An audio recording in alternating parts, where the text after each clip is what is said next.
All right, so if you're learning Japanese, you've definitely run into this problem. Trying to explain why something is the way it is. Saying because. It seems simple, but getting the tone just right, well, that's a whole other story. Today we're going to tackle one of the biggest hurdles to sounding natural, and that's figuring out the right way to say because. And that's really the heart of it, isn't it? You know the word for because, but are you actually conveying the right feeling? Are you coming off as polite, or maybe a little too blunt? In Japanese, that kind of nuance is absolutely everything. And that's exactly what we're going to get into. So here's the puzzle we're trying to solve. You've got two super common ways to say because in Japanese. Kara, that's kara, and node, node. They both translate the same way, but, and this is a big but, they are not the same. They have different vibes, different weights, and you use them in totally different situations. Nailing this difference, that's a huge leap forward. Okay, so let's zoom in on our main topic for today, no de, or node. I want you to think of this little particle as your secret weapon for sounding more polite, more natural, and just, well, a bit more objective when you're giving a reason. It's like the softer, more explanatory cousin of because.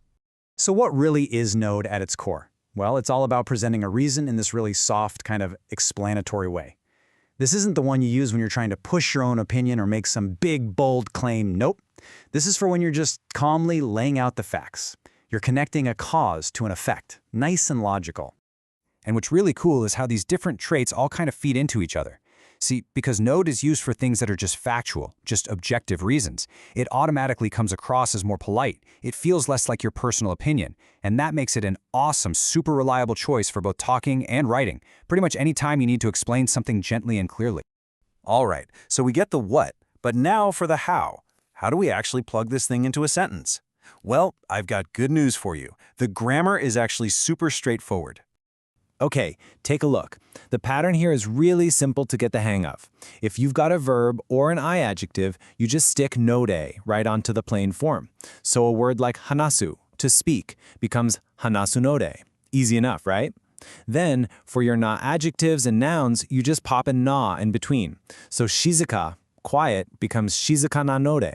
And nichiyobi, Sunday, becomes nichiyobi na node. See? It's a nice, clean rule, really consistent.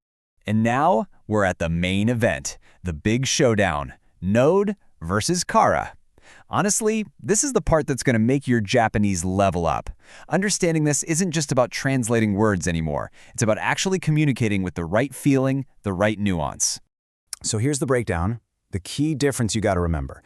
Node is your go-to for soft, objective, explanatory reasons. Think facts, think polite situations. Kara, on the other hand, is much more direct. It's subjective. It's all about your personal opinion, your judgment. That's why you hear it used for stronger statements, even commands sometimes. Okay, theory's great and all, but let's be real, seeing this stuff in action is when the light bulb really goes on. So let's check out a few examples. We'll see how node works in the wild and how it creates that soft, explanatory vibe we've been talking about. Let's take this first one. The reason here is I speak Japanese every day. That's a fact, right? And the results? My Japanese improved. That's just a natural consequence. So by using node, you're connecting these two things as a simple, logical observation.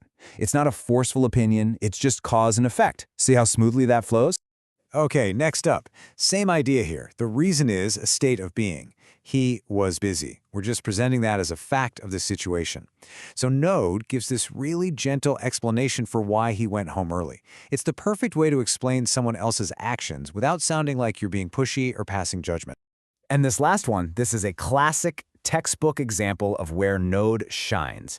The reason is because today is Sunday. I mean, you can't get more objective than that, right? It's an undeniable fact. And the result, the bank is closed, is a totally expected outcome. There's zero personal opinion here. It's just the fact explaining another fact. This is like the natural habitat for node. So let's wrap this up. The big takeaway is pretty clear, right? Anytime you need to give a reason that's soft, objective, and based on a real situation, no is the particle you want to reach for. It's going to make your Japanese sound so much more polite, so much more natural. So the real question to leave you with is, where are you going to start using no in your own conversations?